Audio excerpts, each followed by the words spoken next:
Assalamualaikum warahmatullahi wabarakatuh. Saya Muhammad Syafi'i Nur dan teman saya Fatmawlan Andari. Kami merupakan perwakilan dari kelompok 6 yang akan menjelaskan atau menjabarkan hasil diskusi mengenai bab hak dan kewajiban serta wawancara dengan mahasiswa kakak tingkat angkatan 2021. Nah, yang pertama mengenai penjabaran pasal 28C ayat 1 akan dijelaskan oleh teman kami. Baik, pasal yang kami bahas adalah pasal 28C ayat 1 yang berbunyi setiap orang berhak mengembangkan diri melalui pemenuhan kebutuhan dasarnya, berhak mendapat pendidikan dan memperoleh manfaat dari ilmu pengetahuan dan teknologi, seni dan budaya demi meningkatkan kualitas hidupnya dan demi kesejahteraan umat manusia. Hak pasal 28C ayat 1 adalah setiap orang berhak mengembangkan diri, berhak mendapat pendidikan, memperoleh manfaat dari ilmu pengetahuan dan teknologi, seni dan budaya demi kesejahteraan manusia. Kemudian kewajiban pasal 28C ayat 1 adalah harus mengembangkan potensi diri kita untuk mengarahkan kehidupan yang lebih maju dan sejahtera. Nah, setelah kita menjelaskan pengertian pasal 28C ayat 1 beserta hak dan kewajiban yang ada di dalamnya, mari kita beralih ke video wawancara bersama salah satu mahasiswa kakak tingkat. Hai, perkenalin nama aku Winudia Kartikasari dari Prodi Ilmu Administrasi Negara Angkatan 22. Aku Katarik Alfredare dari Ilmu Administrasi Negara Angkatan 22.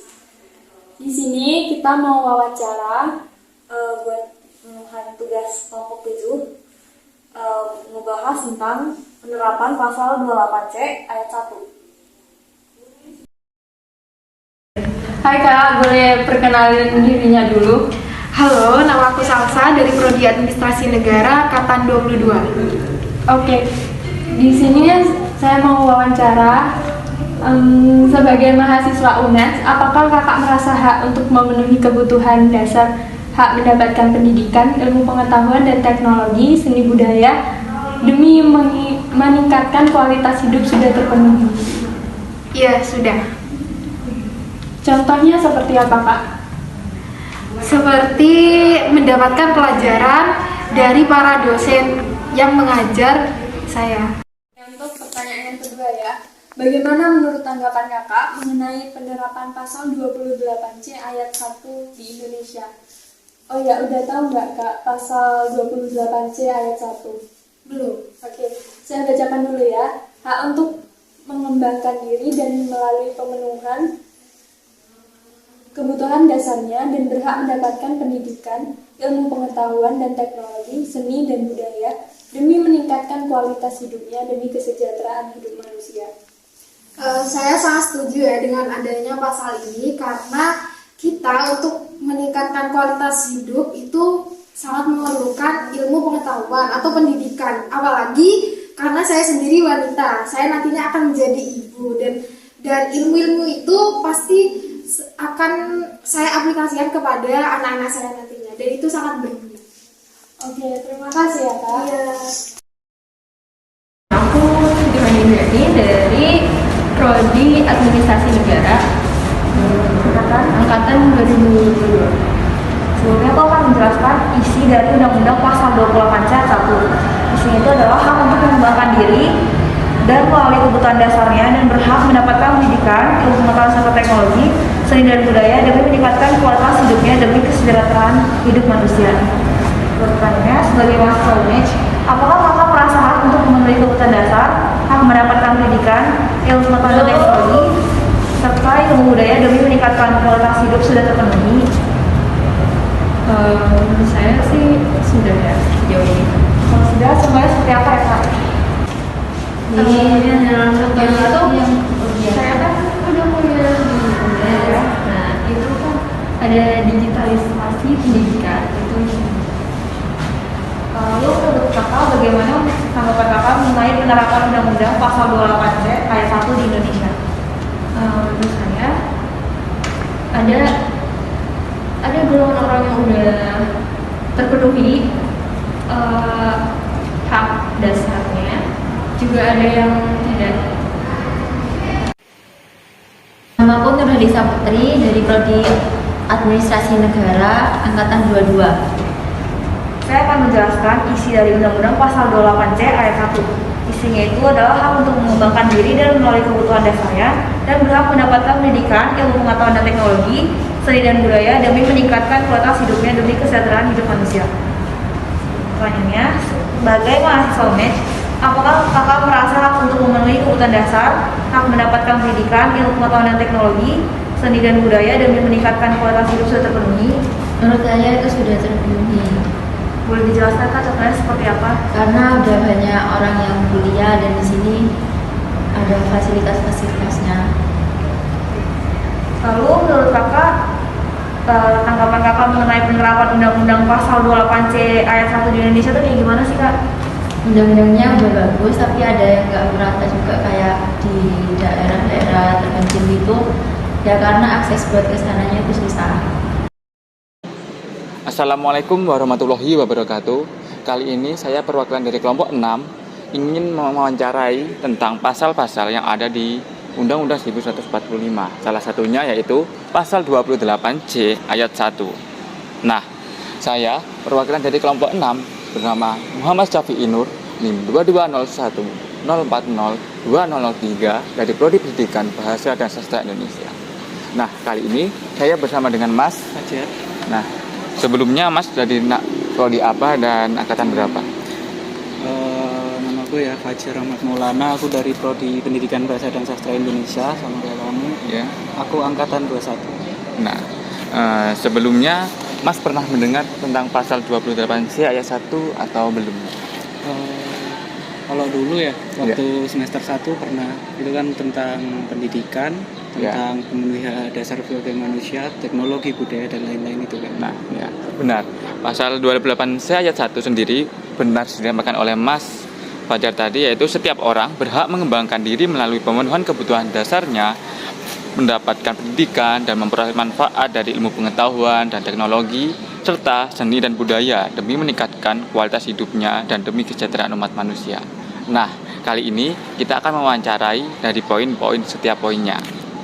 Nah, pertanyaan yang pertama, sebagai mahasiswa UNED, apakah Mas Fajar merasa hak untuk memenuhi kebutuhan dasar, hak mendapat pendidikan, ilmu pengetahuan dan seni demi meningkatkan kualitas hidup sudah terpenuhi, Mas? Sebagai mahasiswa UNED, Ya. di sini karena aku sendiri mahasiswa ya, aku akan lebih condong ke pendidikan, terus kebudayaan.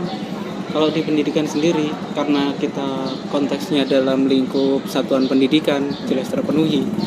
Terus mungkin apa ya, kayak pendidikan di UNED ya, itu aku bilangnya terpenuhi dengan baik. Dan kalau dibilang kurang juga enggak, dibilang lebih juga enggak, jadi tepat di standarnya, di tengah-tengah lah istilahnya. Terus mungkin kalau yang aku lihat yang kurang di sini mungkin ini ya, pemenuhan teknologinya. Semisal kayak untuk presentasi kadang ada yang apa ya, Kekurangan itu, Mas, iya, ya. dalam segi teknologi kan, Iya. pendidikan dan teknologi Teknologi, ya, benar. pendidikan dan teknologi itu kan berdampingan, karena ya perkembangan teknologi sekarang kita tahu sendiri semakin pesat, sehingga ya harus benar-benar berdampingan. Kadang ada beberapa kelas yang monitornya nggak bisa dipakai, Iya, seperti itu. Terus apa ya, mungkin AC-nya juga nggak nyala, itu juga mengganggu kenyamanan belajar beberapa anak. Kalau di kelasku sendiri begitu. Terus apa ya, udah sih itu.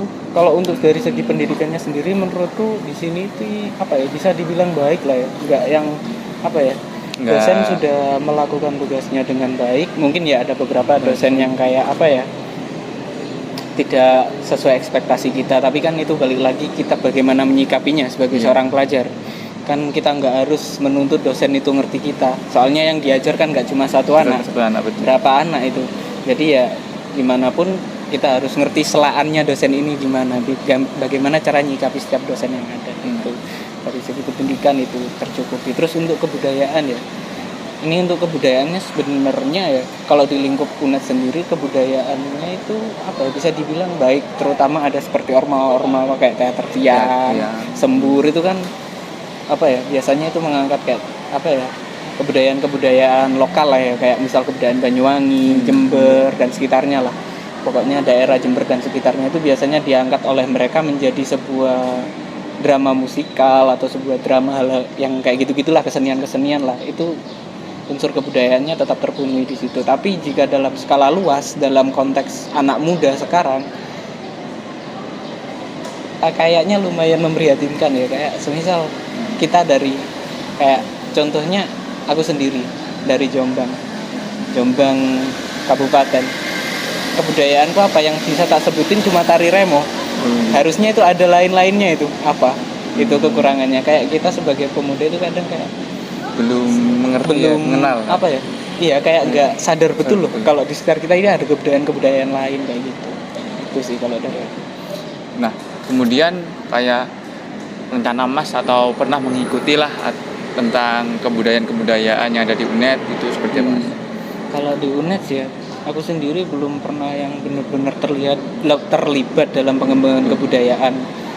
Mungkin dari teman-teman UKM Ormawa ya, UKM juga sih, dari UKM Tiang Sembur itu yang benar-benar apa ya, kayak ini benar-benar menunjukkan kalau mereka peduli terhadap budaya-budaya sekitar yang ada gitu. Kayak mereka mengkonversikannya dalam bentuk drama biasanya, dalam bentuk drama, kesenian-kesenian lainnya lah istilahnya. Terus apa ya, paling kalau misal di mata kuliah kayak apresiasi puisi itu bisa termasuk nggak? Oh, apresiasi prosa. Nah, di apresiasi prosa sendiri nanti kalian semester 3 itu, kalau tahunku ini kita disuruh untuk membuat sebuah cerpen yang mengangkat lokalitas dari daerah kita. Kayak gitu. Jadi kebudayaan. Itu salah satu cara dari dosen ya untuk kita agar tahu kebudayaan lokal kita. Baik. Diangkat dalam bentuk cerpen. Jadi kita nanti membuat sebuah cerpen yang isinya itu lokalitas yang ada di daerah kita sendiri, daerah masing-masing gitu. Itu. Kemudian kayak menurut tanggapan Mas sendiri, nah di Indonesia itu pasal 28C ayat 1 yang berbunyi tentang kayak pendidikan, teknologi dan kesejahteraan di masyarakat, apakah sudah terpenuhi? Sebenarnya disayangkan banget harus bilang begini, karena memang kenyataannya itu tidak semerata itu. Masih banyak di luar sana, dari belahan Indonesia yang lain, bagian Indonesia yang lain itu masih kekurangan, terutama di pendidikan, pendidikan dan teknologi. Dan itu untuk memenuhi kebutuhan hidup manusianya juga akan berdampak. Jelas dampaknya apa ya, jelek dampaknya. Karena pendidikan ini kan, aku bilangnya karena kita mahasiswa, aku bilangnya pendidikan itu penting. Paling tidak kita menuntaskan 12 tahun pendidikan kita. Faktanya di lapangan, di daerah-daerah luar Jawa terutama ya, banyak yang kayak apa ya, anak-anak adik-adik kita di sana itu masih SD udah putus sekolah untuk membantu orang tuanya kerja kah, atau memang merekanya yang kurang minat dalam sekolah dan lain sebagainya, atau karena memang misal kayak kan kalian pernah dengar cerita kayak misal mau berangkat sekolah itu harus menempuh perjalanan yang jauh atau lewat sungai dan lain sebagainya. Mungkin terdengar kayak nggak masuk logika, tapi kenyataannya itu ada di luar sana itu ada gitu loh. Bukan cuma di luar Jawa, di Jawa pun ada gitu loh, di Pulau Jawa pun ada. Jadi kenyataannya untuk benar-benar apakah itu sudah terimplementasikan dengan baik, sebenarnya sedih mengatakan kalau belum terimplementasi dengan baik. Kenyataannya masih banyak adik-adik kita di luar sana yang tidak bisa mengenyam pendidikan dengan baik, kekurangan teknologi, mereka tidak bisa merasakan teknologi yang seperti kita rasakan sekarang. Terus yaitu kebutuhan mereka tidak terpenuhi, akhirnya ada kebutuhan-kebutuhan yang tidak terpenuhi itu tadi. Itu sih pasti. Nah, itulah singkat wawancara kami dengan Mas Fajar. Nah, kesimpulannya adalah pendidikan merupakan aspek penting dalam kegiatan-kegiatan dan kebudayaan perlu dilestarikan. Oke, sampai bertemu di sini. Wassalamualaikum warahmatullahi wabarakatuh. Terima kasih Mas Fajar. Sama-sama. Itu tadi wawancara kami bersama Mas Fajar, mahasiswa PPSI UNED angkatan 2021. Kesimpulan yang dapat kami ambil dari wawancara tersebut ada 2 poin. Yang pertama, sebagai mahasiswa UNED, penyerataan dan pendidikan sudah terpenuhi, namun ada pula sebagian yang belum terpenuhi, seperti ruang kelas yang tidak memadai. Nah, poin keduanya, pemerataan pendidikan di Indonesia masih belum terpenuhi, seperti di daerah-daerah terpencil yang belum mendapatkan bantuan dari pemerintah secara merata guna memaksimalkan sumber daya manusia. Nah, secara garis besar dari wawancara ini adalah menjelaskan bahwa hak dan kewajiban adalah dua hal yang tidak dapat dipisahkan. Karena setelah kewajiban dilakukan, maka hak setiap manusia atau setiap orang akan terpenuhi. Nah, kita telah sampai di akhir video studi kasus tentang bab hak dan kewajiban. Terima kasih telah menyaksikan. Wassalamualaikum warahmatullahi wabarakatuh dan sampai jumpa.